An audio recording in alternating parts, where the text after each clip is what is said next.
अस्सलाम वालेकुम। प्रोग्राम सियासी टाकरा और मैं हूं आपकी मेज़बान अस्मा नवाज़।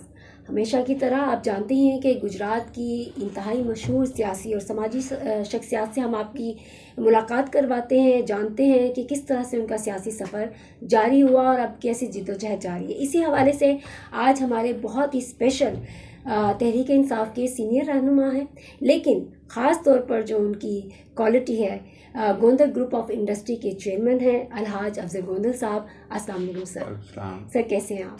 अल्हम्दुलिल्लाह। बहुत शुक्रिया, आपने वक्त दिया। इंटरनेशनल लेवल पे, नेशनल लेवल पे हर कोई आपको जानता है, पहचानता है। बिजनेस से सियासत तक ये सोच कैसे आई? बिजनेस तो अल्लाह ताला ने हमें मौका दिया, हमने मशक्क़त की और इस मुल्क के लिए काफ़ी सारा काम किया। मुल्क को बनाने वालों में हमारा नाम टॉप 10 के ऊपर लिखा होगा इंशाल्लाह। तो जब आपके मुल्क को ज़रूरत है कि पढ़े लिखे लोग, तजर्बाकार लोग, वाइज लोग इस मुल्क को फ्रंट लाइन पे आके, जहाँ जहालत है, करप्शन है, क्राइम है, बेरोज़गारी है, महंगाई है, इसका तोड़ निकालने के लिए अपना हिस्सा डालें। मुल्क को अगर इस तरह की कैटेगरी के लोग, दियानतदार लोग, क्रेडिबल लोग फ्रंट लाइन पे नहीं आएंगे तो वो जो सो कॉल्ड माफियाज हैं, जो मुल्क को ऑलरेडी क्या मफरूर कल्चर के लोग हैं, लूट मार कल्चर के लोग हैं, मनी लॉन्ड्रर हैं, बड़े बड़े नामी ग्रामी मनशियात फरोश हैं, उनके बहुत सारी कैटेगरीज हैं। वीपन, मनशियात, कब्जा ग्रुप, जुदराट कल्चर, ठेकेदारी culture, mixing culture, corruption culture, mega corruption culture, सियासी ठेकेदारी कल्चर। अगर उसको प्रमोट रखेंगे तो आप कंट्री को किसी हालत में भी उनकी दस्तबोर्ड से नहीं बचा सकते। A credible businessman is much better than this notorious politicians. अगर आप उस कल्चर को फर्दर कैरी ऑन करते हैं कि जो आपने रखा हुआ है कि क्रिमिनल लोग जाके इस्लामाबाद, लाहौर और मुख्तलिफ सूबों में असम्बलियों में बैठ के मुल्क के लिए निज़ाम बनाएं या गरीबों के लिए उनके किचन के बारे में सोचें, ये मुमकिन नहीं है। यही सोच के हम भी आए थे कि हमने अपने ज़ाती काम किए तो बहुत बेहतरीन तरीके से किए, बहुत ग्रोथ हुई, रिस्पेक्ट मिली। इस मुल्क में सब कुछ है, पैसा भी है, नेकनामी भी है, लोग भी बड़े अच्छे हैं, मिट्टी भी बड़ी अच्छी है, पानी भी बड़े अच्छे हैं, सब कुछ बड़े अच्छे हैं। तो कौन सी चीज़ नहीं है जिस वजह से हम पीछे रह गए? इसमें मैनेजरियल कोलैप्स है, हमारा मैनेजमेंट बहुत पुअर है। जो इर्तिकाई चैप्टर हैं जिससे इंसान तरक्की करते हैं वो 4 हैं। नंबर 1 इंसाफ, सेहत, तालीम, तरबियत। 4 के बाद कुदरती वसाइल एंड द प्रोजेक्ट्स। हम ना कुदरती वसाइल से बेनिफिट उठाते हैं, रिसोर्सेज एंड द मैनेजमेंट में हम बड़ी बुरी तरह कोलैप्स हो चुके हैं, फेल हो चुके हैं। आज से ज़्यादा रिसोर्सेज हैं, 2 gateways to Central Asia, Karachi and Gwadar, 2 white gold, cotton and rice, और उसके बाद 23 करोड़ लायक, मजबूत, कॉम्पिटेंट लोग, खूबसूरत और कद वाले लोग, ज़हीन लोग। उसके अलावा हमारे पास बेहतरीन मिट्टी है जिसका 22 से 23% हमने काबिल काश्त बनाया अब तक, और बाकी सारी ऐसे पड़ी हुई है। 75 अरब डॉलर का पानी हर साल हम समुंदर में फेंकते हैं। जिस मुल्क में हेड ऑफ वाटर मौजूद है, क्वालिटी ऑफ वाटर मौजूद है, क्वालिटी ऑफ लैंड मौजूद है, क्वालिटी ऑफ मैन पावर मौजूद है, क्वालिटी ऑफ वेदर्स मौजूद है, उस मुल्क में अगर आप कोई निज़ाम नहीं देंगे तो इंसानों को इंसान बनाने के कारखाने मुकम्मल तौर पे बंद करके उनको जानवर बना के उनकी वैल्यू एडिशन के बगैर उनको लॉन्च करेंगे बैनुल अक़वामी ममालिक के सामने, तो वो सारे उनको रगड़ के वापस भेज देंगे या कहीं लो प्रोफाइल के काम वहाँ से करवाएंगे। डेफिनेटली वो हमारे हीरो में पैसे लेके आते हैं, मजदूरी करते हैं, पाकिस्तान पे एहसान करते हैं, लेकिन वही लोग अगर इस सारे चैप्टर से गुजर के वैल्यू एडिशन करके हीरोज़ बन के यहाँ से जाएँ तो इस मुल्क को भी फ़ायदा दें, जाके भी वैल्यू एडिशन के साथ रिस्पेक्ट लेके आएँ, फिर फाइनेंस वापस लेके आएँ, डॉलर अर्निंग बन के जाएँ, मुल्क के लिए फाइनेंस वापस आए, मुल्क को ग्रोथ दे सकें। You are a hero, you had a vision और you create a Gondal industries. उसके बाद आपने स्विच किया पॉलिटिकल करियर में, आपने चुनाव किया तहरीक इंसाफ का, तब्दीली का नारा जिसने सभी को अपनी तरफ राग़िब किया। आपकी एक लंबी एसोसिएशन है तहरीक इंसाफ के साथ, लेकिन मुझे नहीं लगता कि इमरान खान साहब ने आप जैसे एक ब्रॉड विजन वाले और एक कॉम्पिटेंट पर्सन को उस तरह से यूटिलाइज नहीं किया गया, और गुजरात की सतह पर भी जो पुरानी एक कल्चर ऑफ पॉलिटिकल चीज़ें हैं हम उसी को देख रहे हैं, वही पुराने चेहरे जो हैं वो मेन चीज़ों पे नज़र आते हैं। देखिए, हम जिन लोगों की सर्विसेज ले रहे हैं उनकी खिदमत लेने के बाद हमें कभी फ़ख्र महसूस नहीं हुआ कि हम उनकी खिदमत ले रहे हैं। हमें पूरे बैसियत कौम, बैसियत इसके रेजिडेंट ऑफ पाकिस्तान, हमें शर्मिंदगी महसूस होती है कि हम मुल्क के साथ क्या करे जा रहे हैं, किस तरह के लोग हम फ्रंट लाइन पे लॉन्च कर रहे हैं।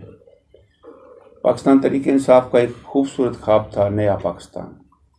उसके अंदर मेन फीचर्स उसके क्या थे? सबसे पहले इंसाफ देंगे, सेहत देंगे, तालीम देंगे, तरबियत देंगे और एम्प्लॉयमेंट देंगे, घर बना के देंगे, एक अच्छा शहरी बनने का मौका देंगे, आपको तरक्की करने का मौका देंगे, आपके मुल्क को इखलाकी तौर पर, माली तौर पर बूस्ट देंगे और ये जिल्लत की घड़ियाँ इससे हम जान छुड़ाएंगे।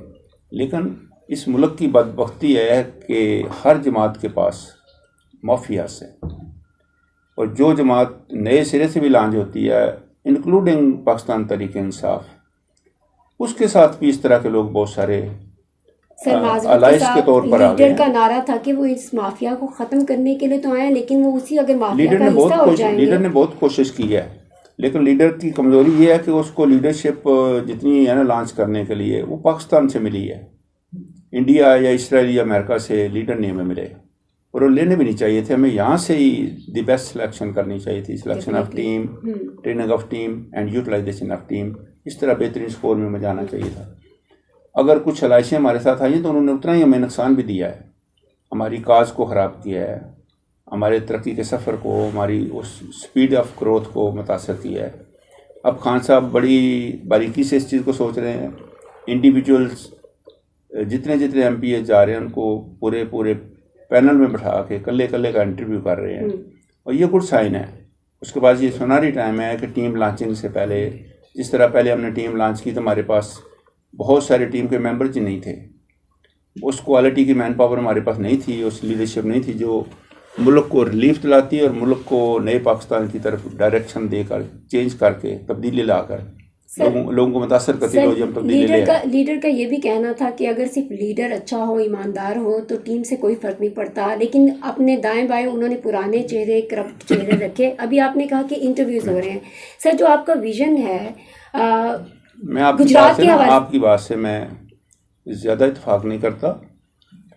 जब तक आपके पास क्वालिटी की लीडरशिप सिलेक्शन में नहीं आएगी, तब तक इमरान खान जितना मर्जी जोर लगा ले, मेरी बात नहीं, इमरान खान की अपनी बात है, उस तरह की सिलेक्शन नहीं करेगा, उसको डिलीवर करने में मुश्किल पेश आएगी। जी, that's why I am saying कि एक पर्सन, आप इंडस्ट्री, अब गाड़ी का इंजन आगे को जोर लगा रहे हैं, डब्बे पीछे को जोर लगा रहे हैं, किस डायरेक्शन में जाएंगे? आप एक इतना बड़ा ग्रुप ऑर्गेनाइज किया आपने इतने सालों से, और आपके साथ आपका जो वर्कर है उसकी भी बहुत मेहनत शामिल है डेफिनेटली।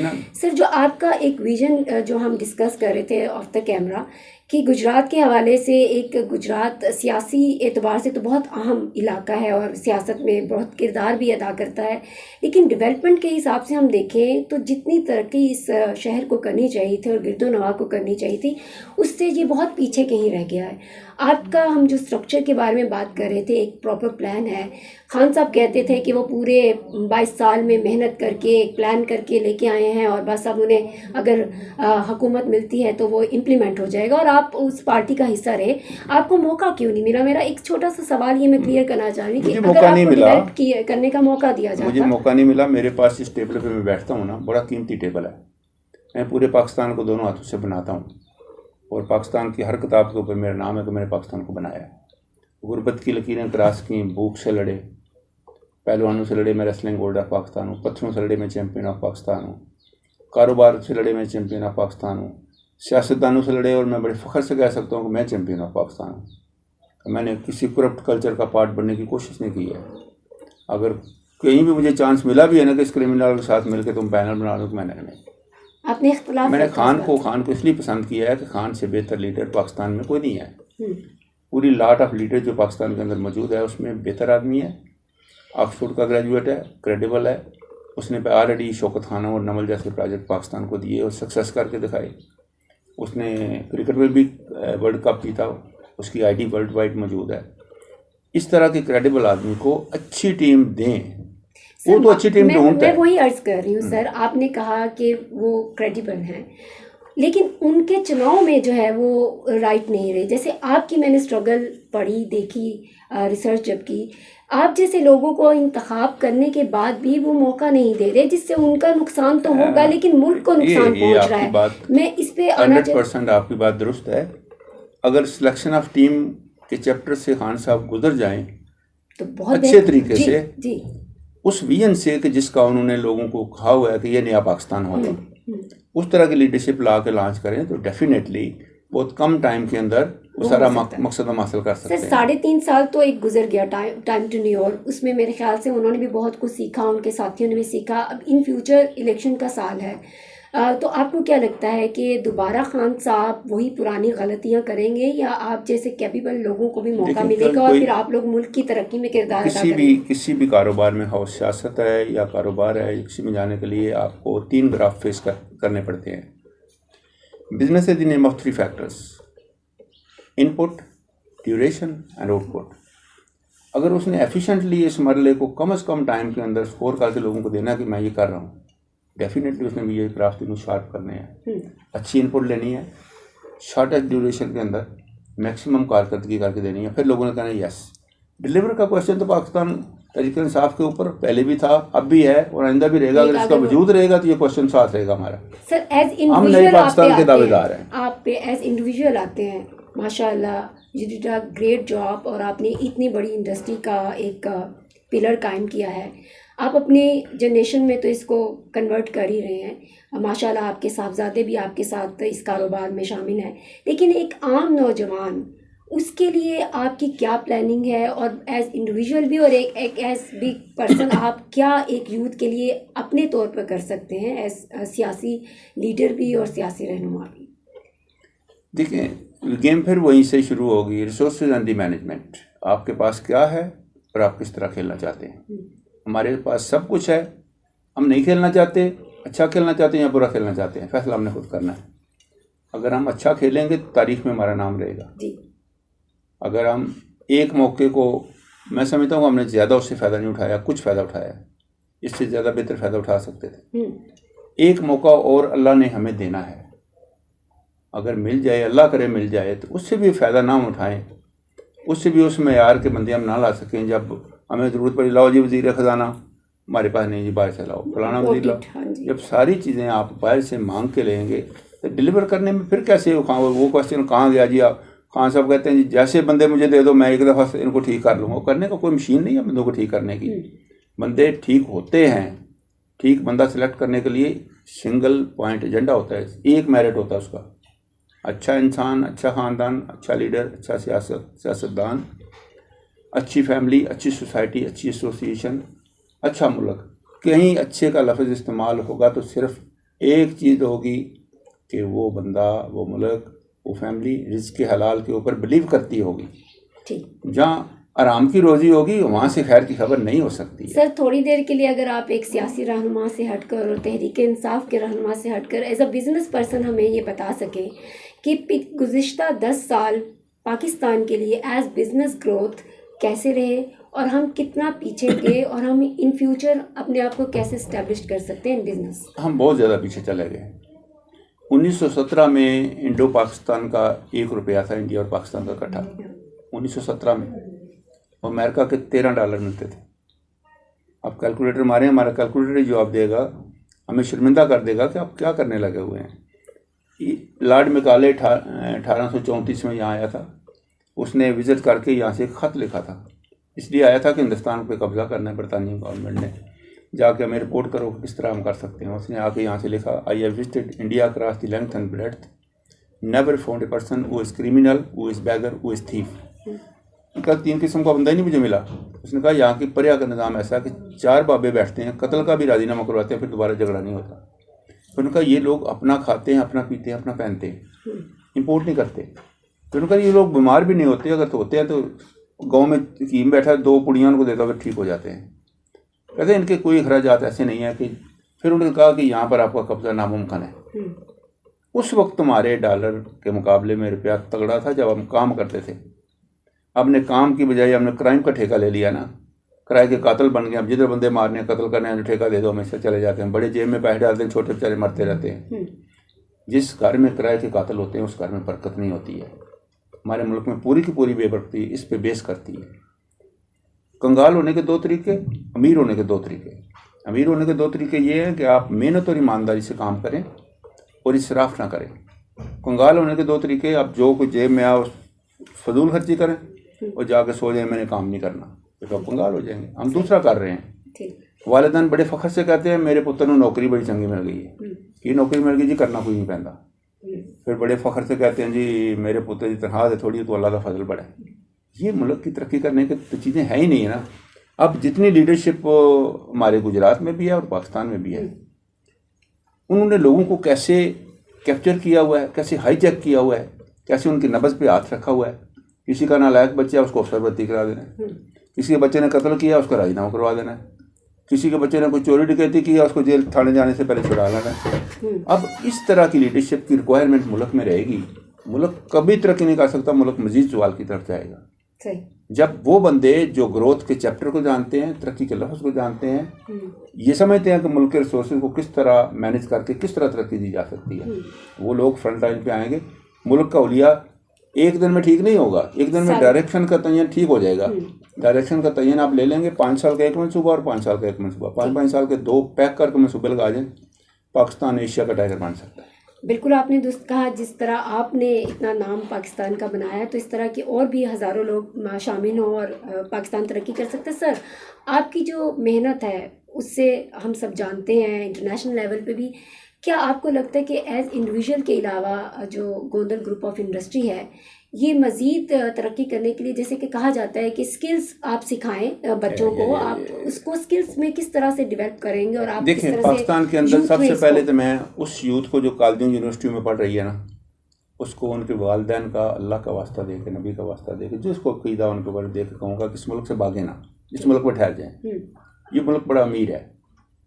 इस पे मैंने खड़े होके आम आदमी ने जिसने फीसें भी माफ़ करा के पढ़ा है, हीरो बन के इसको दिखाया। नहीं, बड़े ऑप्शन मिलते हैं, बड़े ऑप्शन मिलते हैं, बड़े ऑप्शन मिलते हैं। फरार के सामने कोई ऑप्शन नहीं है।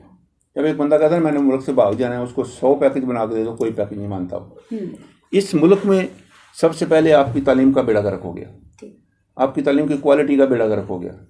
क्यों करे? हुकूमतों ने दिलचस्पी नहीं ली, और स्टूडेंट जो थे वो यूनिवर्सिटी में कॉलेज में कह रहे थे अब्बा जी 2 एकड़ ज़मीन बेचो, मैंने अमरीका कर लो, मैं जाकर टैक्सी चलानी। अब्बा जी 2 एकड़ ज़मीन बेचो, मैं यूरोप जाने जाके उठलाने पांडे तोड़ने ने। उस हीरो के सामने फिर उसको क्या तालीम देंगे, उसको क्या तरबियत देंगे? जो डिस्कशन सारी यूनिवर्सिटी में, ये उन यूनिवर्सिटियों को क्या बंद कर दें? उसमें टीचिंग स्टाफ स्कूलों और कॉलेजों में उस कैटेगरी का रखा हुआ है जो स्क्रैप क्लास के लोग हैं। अगर जीनियस क्लास के लोग, कैटेगरी 1 के लोग आप टीचिंग प्रोफेशन पे ले जाएं, तो वो उनको from the day first motivate करेंगे कि आप जन्नत के टुकड़े में रहते हैं, आप सोने की चिड़िया में रहते हैं, आप अमीर तरीन मुल्क में रहते हैं। You are the luckiest person कि आपको गॉड गिफ्टेड ये टैलेंट मिला है। हर कोई ऐसा नहीं होता, उसको पॉलिश करना पड़ता है। वो कहते हैं ना, जौहरी भी तो होना चाहिए। हीरे अगर हैं तो आप जौहरी का किरदार अदा कर सकते हैं। आपके पास इतना बड़ा मौका है, और खासतौर पर गुजरात के लोकल। आप एक चीज़ नोट करें पाकिस्तान के बारे में, मैं तो इसको बड़ी बारीकी से रोज़ पढ़ता रहता हूँ। इंडिविजुअल ग्रोथ पाकिस्तान के अंदर बहुत ज़्यादा पॉसिबल है। कल्ला बंदा तरक्की करना चाहिए, उसको कोई रोकने वाला नहीं। सारे सोए हुए हैं, सारे अंधे हैं, एक काना थोड़ी सी आंख खोलता है ना, हीरो बन जाता है। इस मुल्क के इतने वसाइल हैं, इस मुल्क में इतने कस्टमर आपके दरवाजे के बाहर बैठे हुए हैं, कोई बंदा काम करने वाला। इंडिविजुअल ग्रोथ बहुत ज़्यादा, बहुत कम टाइम में पॉसिबल है। कलेक्टिव ग्रोथ नहीं पॉसिबल, जिसके लिए आपके ऊपर एक छतरी होती है, जो आपके नीचे लोग ठहरते हैं, उनको काम करने के लिए ट्रैक मिलता है काम करने के लिए। फाइनेंस और ब्रेन आपके मुल्क में नहीं ठहरते। फाइनेंस और ब्रेन क्यों नहीं ठहरते?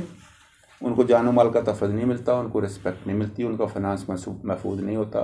उनके आए रोज़ कभी कोई ब्लैक एंड वाइट के ऊपर कानून लग जाते हैं, कभी उनको महकमे छापे मारते रहते हैं, बेचारे वो छुपते रहते हैं। उनको फ्री हैंड मिलना चाहिए। और मैं तो कहता हूँ जो हमारा यूएई में $46 अरब 7 साल पहले पड़ा हुआ था, आज मेरा $50-60 अरब तक पहुँच गया होगा। तो हम $1 अरब भीख मांगते फिरते हैं मुल्कों से। क्यों नहीं हम आप पैसे डंडे के जोर पर नहीं ला सकते। अल्ताफ हुसैन के पैसे आपने ले आए, आपने नवाज शरीफ के पैसे लाए, आपने जरदारी के पैसे लाए, किसी के पैसे नहीं ला सकते।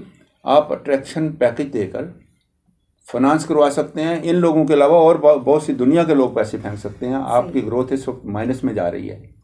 अब डिक्लाइन पे वहाँ चले गए जब आपके स्टेट बैंक के पास $1.5 अरब, $2 अरब, $2.5 अरब, अब जिल्लत की गली में फंसे हुए हैं, हर रोज़ आपके पट्टे सुकड़ रहे हैं। अब यहाँ से अब कोई बंदा ग्रोथ ले आए ना, ग्रोथ लाने के लिए क्या होगा? ग्रोथ लाने के लिए मुल्क की जितनी इकाइयाँ हैं, मुल्क के जितने इदारे हैं, मुल्क के जितने सियासतदान हैं, मुल्क की जितनी सिविल सोसाइटी है, सारी कोलैबोरेट करके, सारी इकट्ठी होकर इस मुल्क के दुखती रग पे हाथ रखेगी कि भाई इसको इससे नीचे कहाँ लेके जाएंगे। अगर इसको ब्लैक लिस्ट करवा लेंगे तो सब जूते खाते फिरते होंगे। अभी इसको संभाला दें, इसको अगर आप यहाँ से अपलिफ्ट करके ग्रोथ के चैप्टर पर लेके जाएं, 10% पर एनम ग्रोथ इसकी पाकिस्तान की वारंटेड की जा सकती है 20 ईयर्स के लिए। और जहाँ 6% ग्रोथ होती है वहाँ दुनिया पैसे फेंकती है। आप 8%, 10%, 7% पे ग्रोथ ले जाए, आपके अपने फाइनेंसर नहीं, आपका दुनिया का फाइनेंसर आप क्या ले आएंगे। लेकिन जब तक उनके प्लाट पे कब्जा होगा, उनका बच्चा हुआ बड़े तावान होगा, वो कत्ल हो जाएंगे, उनकी जनाब जायदादें छीन ली जाएंगी, वो बेचारे जानो माल उनका महफूज नहीं होगा, पीछे ब्लैकी उनके पीछे घूम रहे होंगे। इस हालत में आप फाइनेंसर को तो नहीं यहाँ बैठा सकते। सर वक्त की कमी है, इसलिए आपने कंप्लीट एनवायरनमेंट क्रिएट करनी है ब्रेन और फाइनेंस को वापस लाने के लिए, ब्रेन और फाइनेंस को पाकिस्तान में रिटेन करने के लिए। 8 लाख बंदा पिछले साल आपका यहाँ पढ़ा लिखा जो मुल्क के काम आ सकता था यहाँ से फरार हो गया, बाहर निकल गया। सर एक आखिरी सवाल, एक तो आपने पैगाम देना है अपनी यूथ को कि वो हिम्मत ना हारे और आपकी तरह जो है वो मेहनत पे जोर दे तो तरक्की होगी। और दूसरा, अगर तहरीक इंसाफ दोबारा इक़्तिदार में आती है तो आप जैसे रहनुमा उसके साथ मिलकर मुल्क की तरक्की में ताउन कर सकते हैं। और अगर आपको मौका नहीं मिलता तो क्या आप हमेशा के लिए सियासत को खैरबाद कह देंगे या इसको कंटिन्यू? नहीं, मेरे ये जो नेचर इंसान की होती है वो नेचर खैरबाद नहीं कहती है। इसको कहते हैं, मैंने यूथ को क्या कहना है, मैंने अपने आप को क्या कहना है, मैंने पाकिस्तान को क्या कहना है। मैं कहना सेंस ऑफ ओनरशिप डेवलप करें। आप मुल्क में रह रहे हैं, आप अपने आप को समझें कि हम एक एसेट है। आपका बच्चा रह रहा है, आप उसको ओन करें। आपका बच्चा पाकिस्तान में रह रहा है, ये बच्चा आपका कितना कीमती एसेट है, कितना कुछ वो बन सकता है। आप जिस मुल्क में रह रहे हैं उसमें किसी चीज़ की कमी नहीं है। अगर आपको तरक्की करना नहीं आती तो खुदा के वास्ते सीखें। इतने बड़े दरवाज़ों के बाहर रुलते हुए रिसोर्सेज और आप उनको ऊपर पाँव रख के गुजरते हैं, आप उनको कीमत का अंदाज़ा नहीं होता, इसलिए कि हमारी आंखें नहीं बनी। हमारे पास वो इर्तिकाई चैप्टर उनमें से हम गुजरे ही नहीं है, हमारी पूरी कौम नहीं गुजरी है। इर्तिकाई चैप्टर्स के ऊपर पाकिस्तान फाइनेंस करे। आपको सबसे पहले इस वक्त अगर आपने इंडस्ट्रियल ग्रोथ करनी है तो आपको एनर्जी की ज़रूरत पड़नी है। आपके पास कराची में जमपीर में विंड मिल कॉरिडोर मौजूद है बहुत बड़ा, वहाँ से पूरे आप साउथ को बिजली वहाँ से दे सकते हैं। और नॉर्थ में आपका हाइडल का पूरे चैप्टर मौजूद है, बहुत बड़ा हेड ऑफ वाटर आपके पास मौजूद है। सेंटर में आपके पास एग्रीकल्चर मौजूद है, बेहतरीन पानी मौजूद है, वहाँ से आप एग्रीकल्चर बनाएं और एग्रीकल्चर के साथ बायो इंडस्ट्री, बायो गैस और इंडस्ट्री को कोलैबोरेट करें, बायो गैस और एजुकेशन को कोलैबोरेट करें, बायो गैस और CNG को कोलैबोरेट करें। उनको पैकेज बना के देंगे, वो खुद आपके मुल्क के अंदर सेंटर से जितनी गाड़ियाँ आधे पाकिस्तान में चलेंगी बायो से चलेंगी। नॉर्थ से सारी बिजली आपको मिलेगी, चीपेस्ट बिजली आपको मिलेगी, ग्रीन बिजली मिलेगी जो आने वाले सालों में आपकी काबिल कबूल होगी। अब आप कोल के ऊपर या फर्नेस ऑयल के ऊपर बिजली नहीं बना सकते, ना उसकी कीमत दे सकते हैं, ना आने वाले दिनों में आपको कोई वो काम करने देगा। बर्निंग का चैप्टर ही ख़त्म हो जाना है, ग्रीन का चैप्टर आ जाना है। जर्मन 2020 में ग्रीन पे चला गया, हम आप तक वो ग्रीन के अलावा आज हमने उसके बाद भी कोयले का प्लांट लगाया, उसके बाद भी फर्नेस ऑयल के हमने प्लांट लगाए। सर इमरान खान साहब जिनको सबसे बड़ा डाकू कहा करते थे, उनके साथ हाथ भी मिलाया, फिर उनको टिकट भी दिया गया, अभी कुछ मुश्किल वक्त से गुजर रहे हैं 1-2 दिन से। तो वही बात आ जाती है कि अगर उन्हीं चेहरों को और वही गुजरात की हालत पे मैं बार बार इसलिए ज़रूर बात ये है, मैं किसी डाकू के साथी नहीं हूँ। दूसरा, मैं किसी डाकू को डिफेंड नहीं करता। मैंने खान साहब डिफेंड करते हैं तो खान का अपना पैकेज है, खान ने उसकी जस्टिफिकेशन देनी है, मैंने उसकी जस्टिफिकेशन नहीं देनी। अगर मैं एक दिन किसी डाकू के साथ बैठा हूँ या उसके साथ चला हूँ या उसको मैंने सैल्यूट किया या अपने पास मैंने आने दिया है तो उसका मैं सर, आप एक ही जमात में 2 लोग हैं ना, उसी लीडर को फॉलो कर रहे हैं। एक के बारे में आप ही का लीडर कहता है कि वो डाकू है, फिर उसी जमात में आप दोनों को बराबर बिठा दिया जाता है। उसमें आप अपने आप को कैसे इन्वॉल्व कर सकते हैं? और फिर एट द एंड अगेन आपका जो प्रोविजनल एरिया है गुजरात, वो इसी फाइट में डेवलप नहीं हो सकता। मुझे सीट नहीं मिली ना, यही नुकसान हुआ। ये मेरा नुकसान हुआ, ये मेरे मुल्क का नुकसान हुआ। It's a major. मैंने जाकर दिहाड़ियाँ नहीं लगानी थी, मैंने डकैती नहीं करनी थी। अगर उस तरह के बंदे गए हैं, उन्होंने काम किया, वो लोग उसको काम को देख रहे हैं।